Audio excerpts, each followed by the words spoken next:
Sadhguru, this question is coming from Commander Abhilash Tomy. Oh, He's an Indian naval officer, the first Indian to complete a solo, unassisted, non-stop circumnavigation under sail. He's also an Asia meditator who practiced Shambhavi every day on the boat during his trip. hey, he must be some inspiration for all of you. So two questions. The first one is, I have heard a discourse by you, Sadhguru, where you said that drinking excess water all through the day is not healthy. What if you don't drink water and you don't feel thirsty for days? Is that normal? The second question, the way the moon and the sun exert their influence on water bodies, causing tides, do they also exert such influence on human and animal bodies? About not drinking water. This must have happened to Abhilash when he was on the ocean. I want you to understand this, if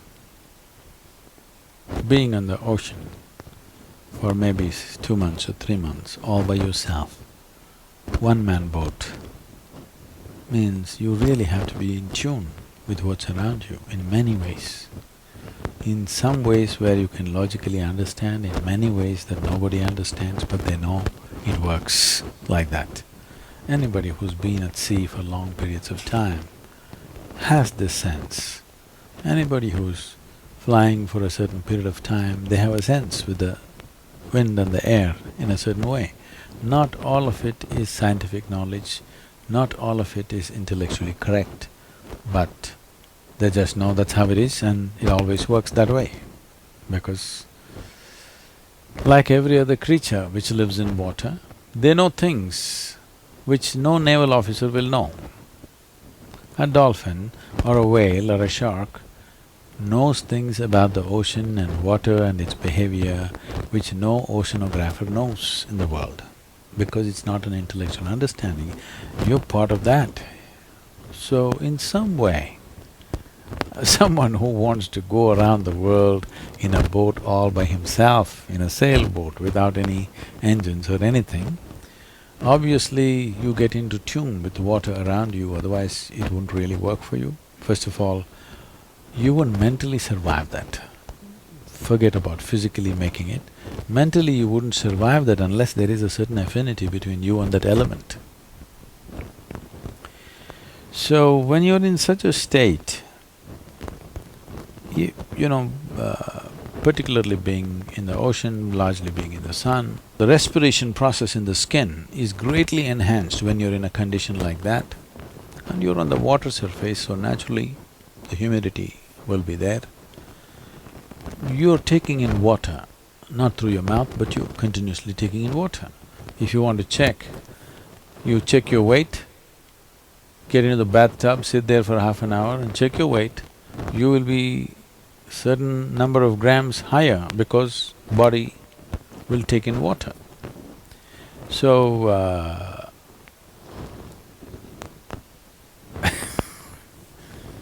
I had some nasty joke, I'll skip that.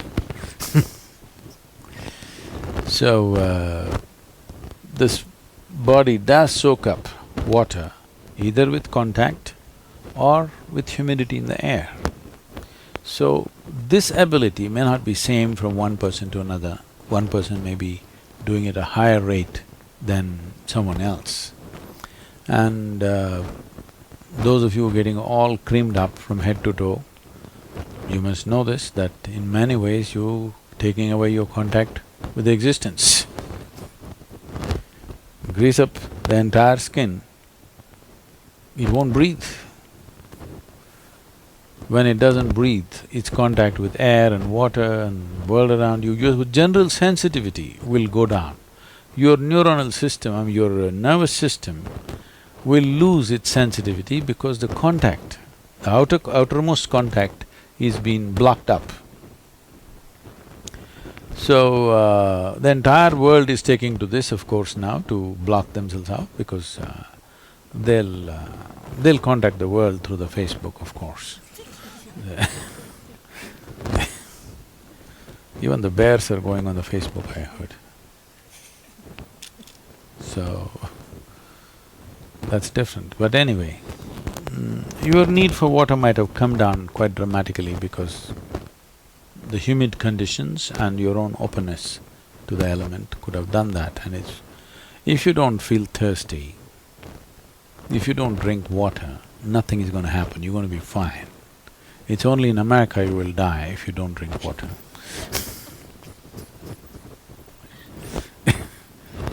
Nowhere else people simply drink water. When they get thirsty, they drink water, otherwise they're fine, even in a desert. It's only in America, in cold climate, everybody's carrying a bottle and sipping continuously because the marketing machines have done this to them that they must drink lots of water. Excessive consumption of water, especially if it's done in small sips, body absorbs. When it absorbs, the sodium levels, which are very delicately balanced, will drop. The rest of the body also is affected but may not be so noticeable, but in the brain, sodium levels dropping will lead to swelling of the brain. This does not mean your brain is growing. It means… swelling means it's a kind of sickness, okay? Not expansion of the brain, it's swelling up because of lack of sodium content. So because there's not enough sodium, more water goes into the brain, trying to supply the required sodium to keep the balance. So more water in your brain means you will slosh. Psychological imbalances will come when you manage to absorb. See, if you drink lots of water at one go, body will decide how much to absorb, how much to throw out. But if you keep sipping through the day, body kind of gets deceived and tends to absorb more water than it should. But let's say right now you drink 2 liters of water, all of it is not going to go into the system. What is needed, it'll take, rest of it will be shunted out. So, not consuming water and being out there is very much a possibility. Nobody need to drink water simply because you think it's a good thing to do. That is what the water bottling companies are telling you, okay? When you feel thirsty, you must drink water. Just to ensure you're drinking enough, drink 10% more than what you actually need. A couple of cups more, just to ensure that you don't drink less.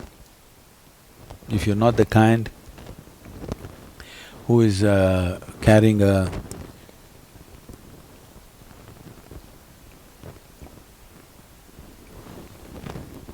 water bottle with you every minute of the day, then it's good to drink little extra water so that when the need comes, you have a certain amount of time before you can drink, that it is not an emergency.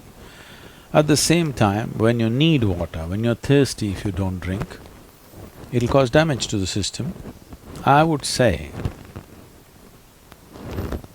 this may be very controversial, the medical fraternity will for sure protest on this, but they will come to it after maybe 20 years or 30 years.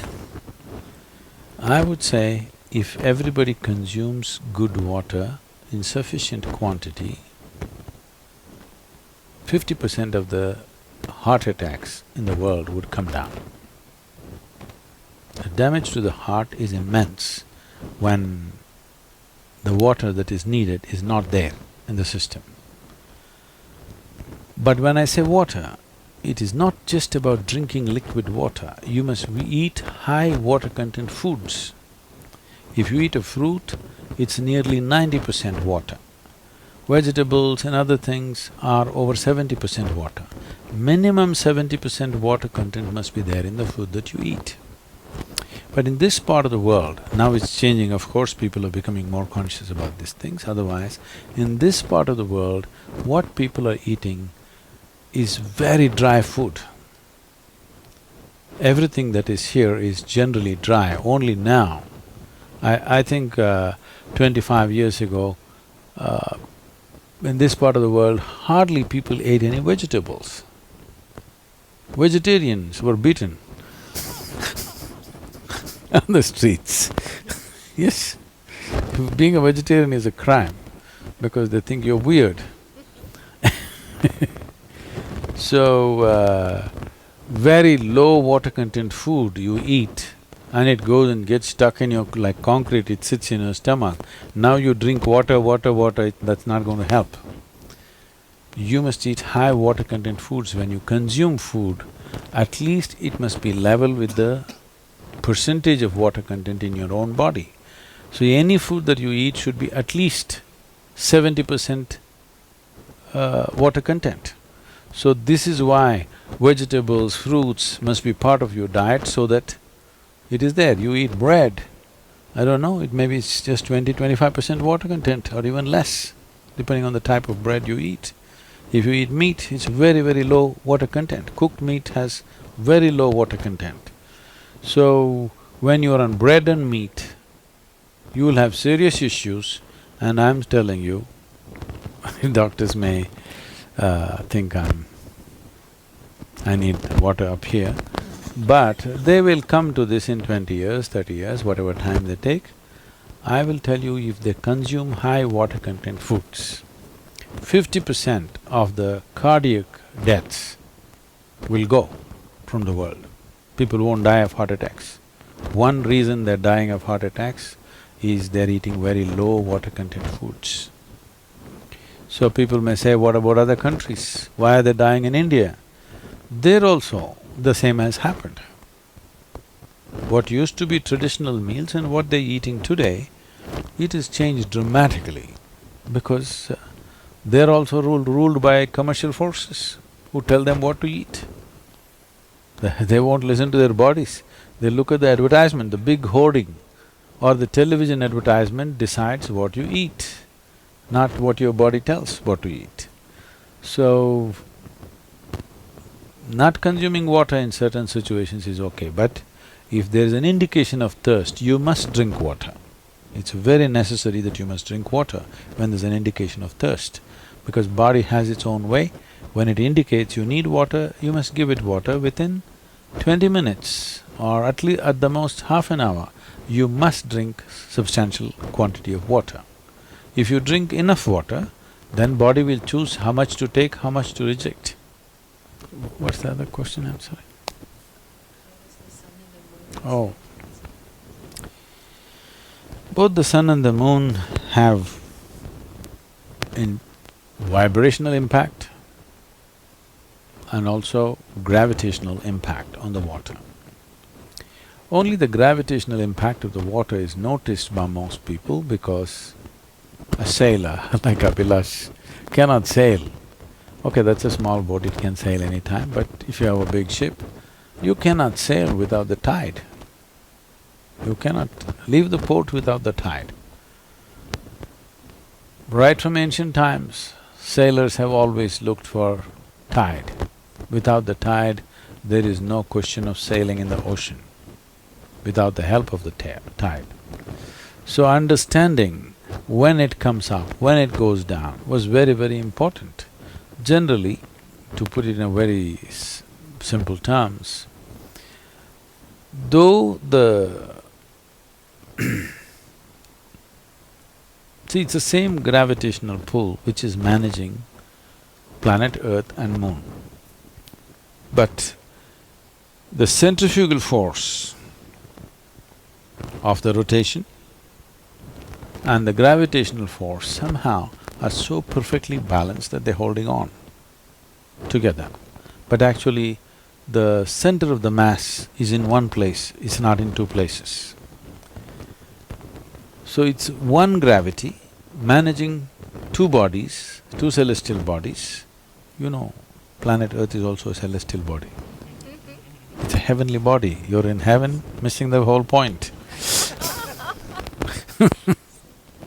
If you were standing on planet Mars, Earth would look like heaven or no? It is a heavenly body and for sure the best planet in the system at least, in this solar system. It is for sure heaven in this solar system, isn't it? Okay, we're messing it up, that's different, but it can fix itself. If we vanish, it'll fix itself pretty good. If 50–60% of the human beings disappear somewhere, let's say they go to Mars. You will see planet Earth will just revitalize itself and flourish in a big way because she still has water. Water has not been lost. You know, all of you are water bottles. You little more than them, but this is a water body, isn't it? Huh? 70% water is just shaken, see? So, 7.3 billion people, let's say on an average, all of them weigh 60 kilograms. I'm not taking into the heavyweights, taking into account the heavyweights, but let's say on an average 60 kilograms everybody weighs. Out of 60, at least 40 kilograms of water, that means 40 liters of water per person carrying. 40 liters into 7.3 billion. How many liters? It's almost an ocean by itself. So where is the water? It's all here. It's never left the atmosphere and gone anywhere. The volume of water that was here a billion years ago is still here, but all in unworthy packages.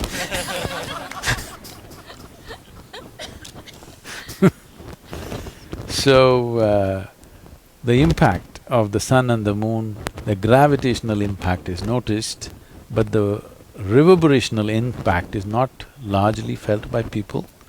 But the Eastern societies have seen this as an immense possibility and making use… how to make use of Paurnami and Amavasya, the full moon, the new moon, is an entire process by itself. If you do not know this, before the British came to India, Paurnami means, or full moon means 3 days holiday. Amavasya means… new moon means 2 days holiday. So totally 5 days holiday in a month. No Sunday, Monday and all this stuff, only by looking at the moon, because this is not just arithmetic calculation, this is a life-related thing that's happening. Whatever happens to the moon, whatever happens to the sun, whatever happens to the planet, happens to us. And to be in tune with that, those days you're not supposed to work. You use those days to stabilize yourself, balance yourself, raise yourself to higher possibilities, and other days you go to work.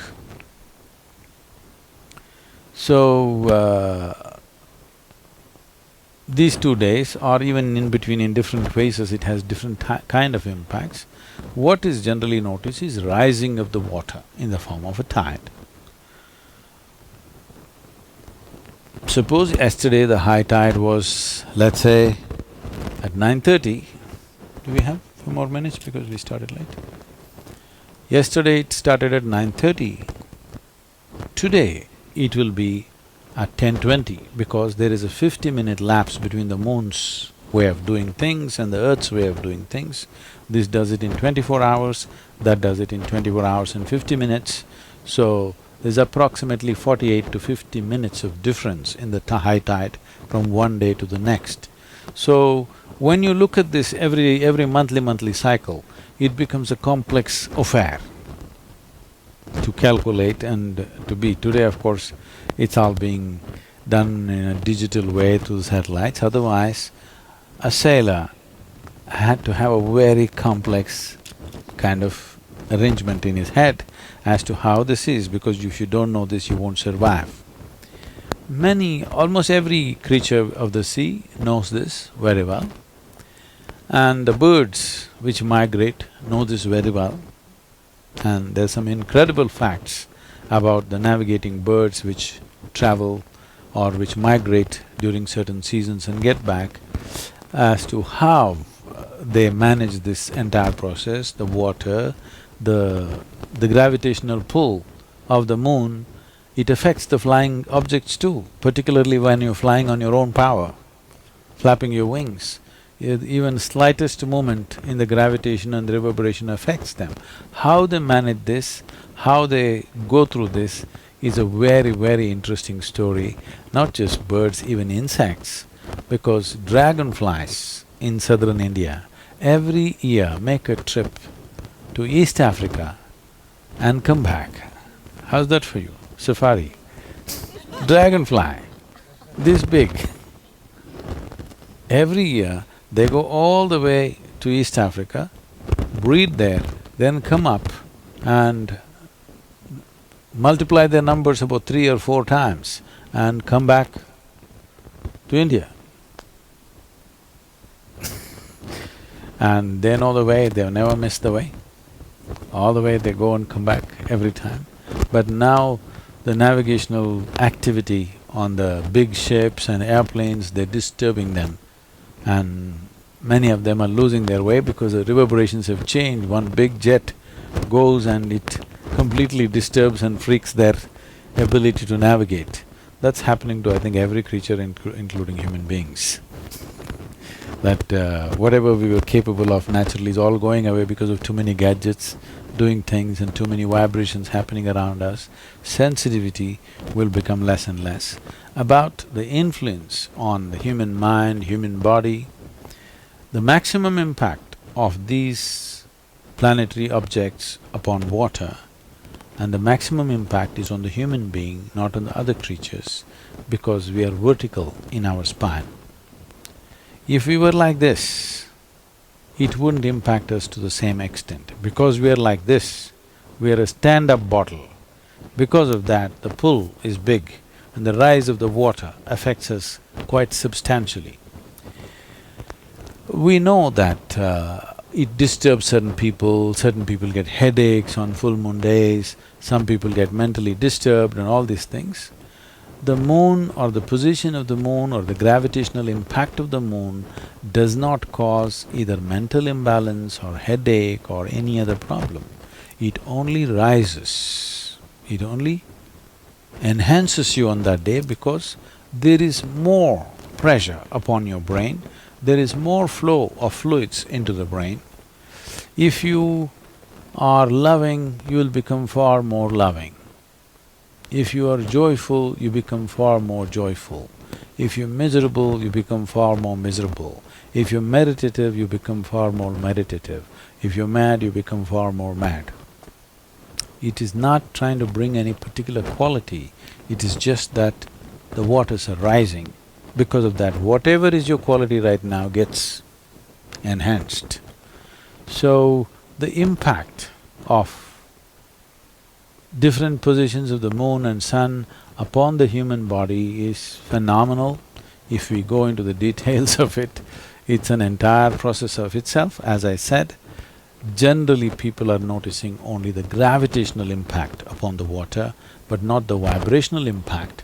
But today there are lots of studies telling you that if you create different kinds of vibrations or different kind of sounds, the water responds in different ways. I don't know if we have that video with us, do we? Can we play this?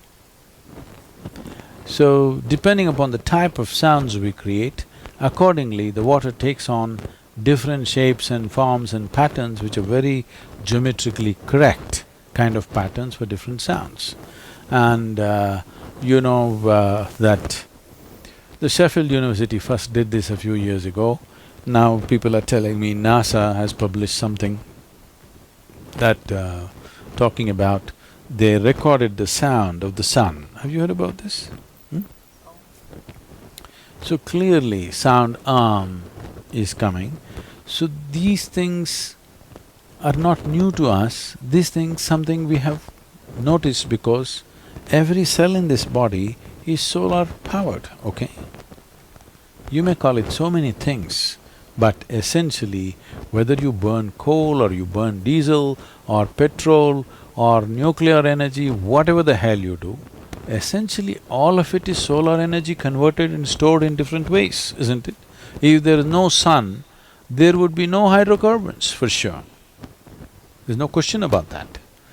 So, everything that's happening in nature, whatever shapes and forms that different life forms are taking, is essentially largely related to how the water reverberates, including yourself. How the water is reverberating within yourself, that is the kind of form Both the physical form and the psychological form that you take is largely dependent upon this, and thank you very much.